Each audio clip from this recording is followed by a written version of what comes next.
The Marrow Thieves, Chapter, Magic Words, page 32. Rose had been with us for about 3 weeks before she fully settled in, putting up her tent beside ours, sharing food without suspicion, and even laughing this big throaty laugh she had that filled all the space. And although she hadn't shared her coming-to story yet, I knew enough about her to know we were not blood related. Thank God, because she made me feel like I needed to be a better person just through existing. She was a fighter and became more vocal about it every day. We were used to her outbursts during story. In fact, she became part of story. The dissenting voice of the way things are, the rebel waiting for the fight to be brought.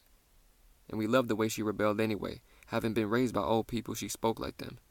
It made us feel surrounded on both ends, like we had a future and a past all bundled up in her round dark cheeks and loose curls.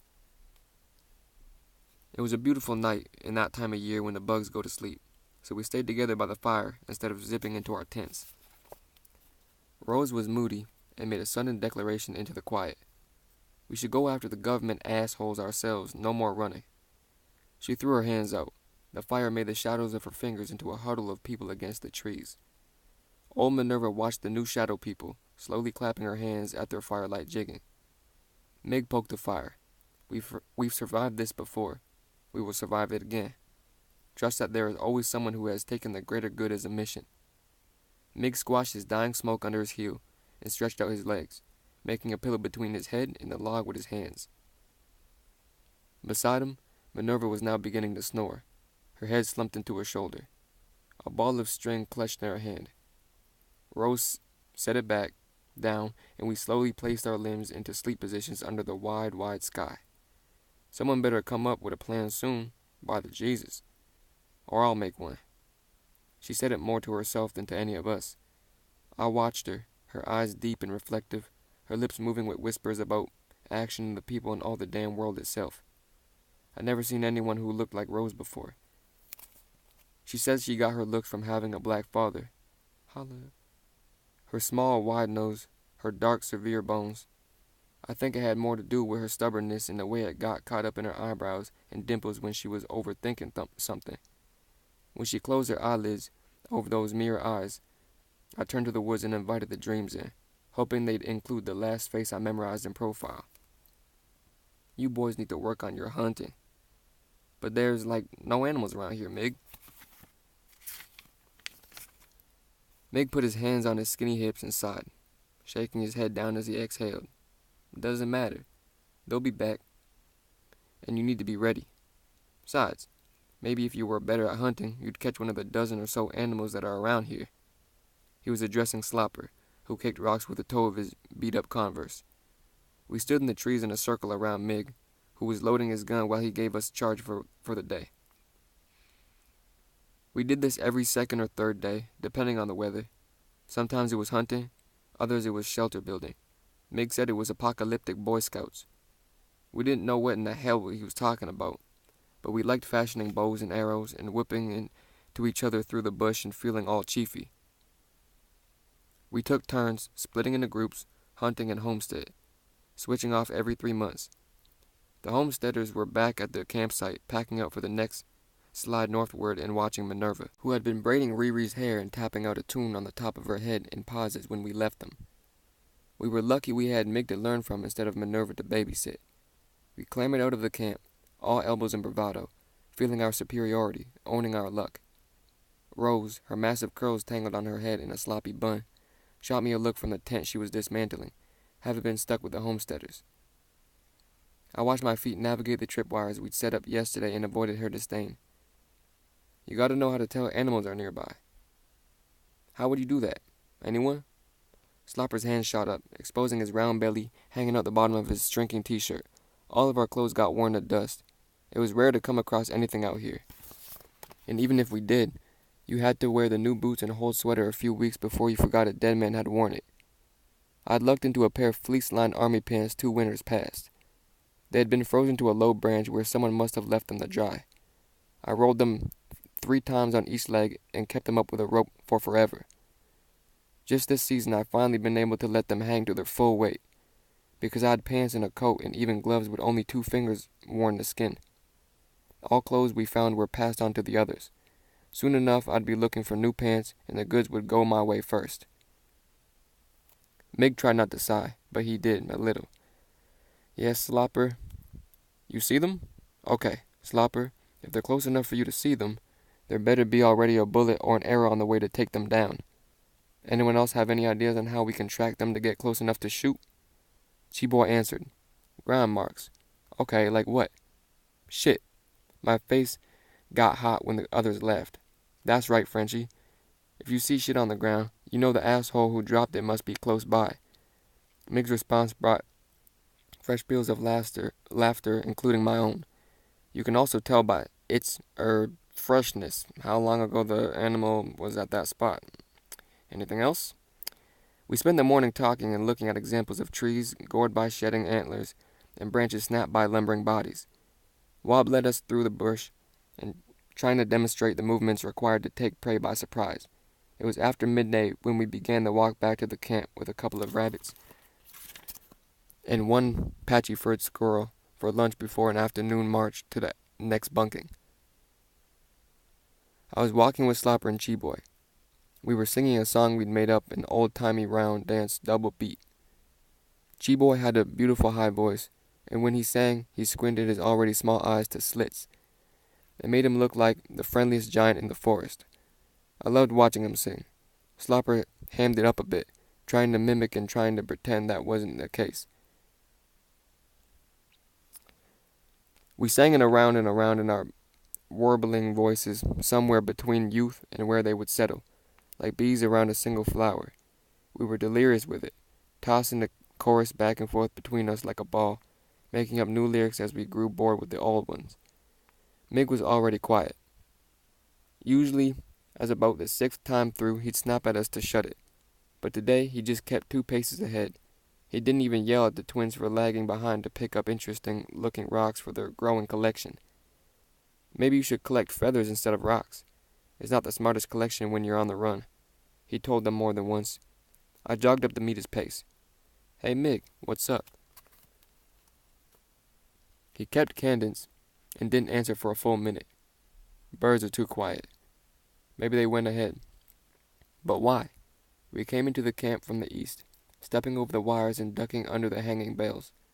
The homesteaders had almost everything ready for the move, stacked and tied in one pile.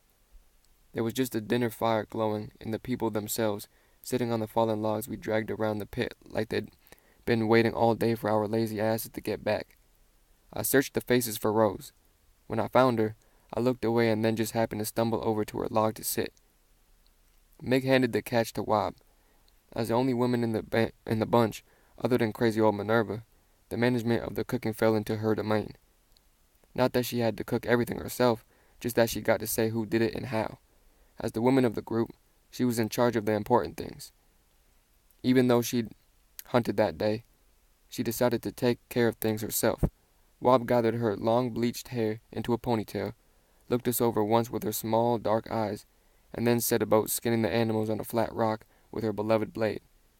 She liked this solitary work, her fingers catching and releasing, pulling and knotting in old rhythms, especially after having to mentor the hunters. I felt Rose on the log beside me. It's like the shape of her body had fit right into me, and I couldn't ignore her for long. I feel bad for you guys. What? Why? Rose was all aggression out of the gate. She turned to look at me, her curly hair wild around her round face, half tucked into her too small parka. Well, because we get to learn from Mig, and you guys are stuck with that. I pointed with my lips across the fire to Minerva, who was absorbed in chewing through a bunch of porcupine quills she'd harvested last week when we ran across its carcass. I hate when it's my turn for homesteaders. It's so useless. Stuck with Minerva? Huh? You have no idea. She leaned forward, her elbows on her thighs. Our knees were almost touching. As bad as that, eh? I commiserated, glad to have something to talk about, glad that she leaned into me to do so. No, not bad at all. As a matter of fact, being with Minerva is pretty Nishan. She narrowed her eyes. Uh-oh, Nishan? What in the hell is that? Oh, nothing, just a little of the language. I jumped up. Bullshit! She jumped too, throwing her shoulder into mine. Not bullshit, real shit. How do you have language? My voice broke on the last syllable. My chest tightened. How could she have the language? She was the same age as me, and I deserved it more. I don't know why, but I felt certain that I did. I yanked my braid out of the back of my shirt and let it fall over my shoulder. Some kind of proof, I suppose. She pushed her face into mine, and for the first time I didn't think about kissing her. I didn't notice then, but would recall later that she had cut bangs into her hair that day, that they fell a little lower on the left side, and she had to brush them out of her eye.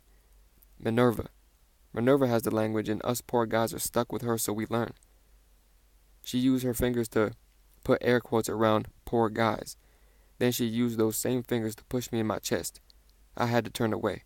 I had to walk out towards the perimeter of the clearing, into the darkness of branches and shadow, because I wasn't sure if I was going to cry or scream, and I didn't want her to witness either. Hey, Frenchie, don't go far there. We need to get some rest now. We're heading out at first light. Meg called me back to the fire. I hunkered down into my sleeping spot as soon as we finished our meal, before even the first stars ripped through the black. Nation, nation, nation. I turned the word over in my throat like a stone. A prayer I couldn't add breath to. A world I wasn't willing to release. It made my lungs feel heavy, my heart grow light, until the juxtaposition of the two phased into sleep. I couldn't yell, had no voice to make noise with. All I could do was watch and shake my head from the tree while down below on the overgrown lawn, Mitch waved up at me all happy and carefree. Behind him, 6 recruiters crept forward in a semicircle, trapping my brother between them and the dense trees in which I was hiding. I pleaded with him with my eyes. I had to hold on to the trunk with everything I had. I knew that if I didn't, I'd fall and Mitch would be angry. I tried to lift one hand, just one hand so I could point to the recruiters, now barely 6 feet away. But as soon as I loosened a finger, I started to slide and Mitch's face grew dark. I had to. I just had to. I couldn't let them take him again. I pulled my left hand free and started pointing like crazy. Mitch was upset, and he called to me. No, Frenchie. Hold on, for God's sake. Hold on, Frenchie. You hear me? Frenchie. Frenchie. Someone shook me awake with the toe of their boot. Get up. We gotta go now.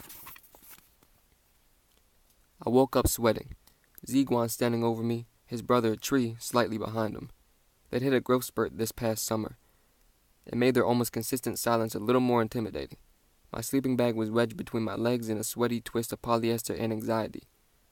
Yeah, okay. I wiped the sweat from my eyes and sat up. Kids were already shouldering their packs. Meg was pouring water on the pit. I took a piss in the bushes and rolled up my gear fast. Let's go. We need to make ground today. Meg's eyes were squinty, and we moved faster than our usual pace. Minerva and little Riri were relieved of their baggage to give them a little bit of an advantage so they could keep up. A 7-year-old and a 1,000-year-old need as much of an advantage as they can get, I suppose.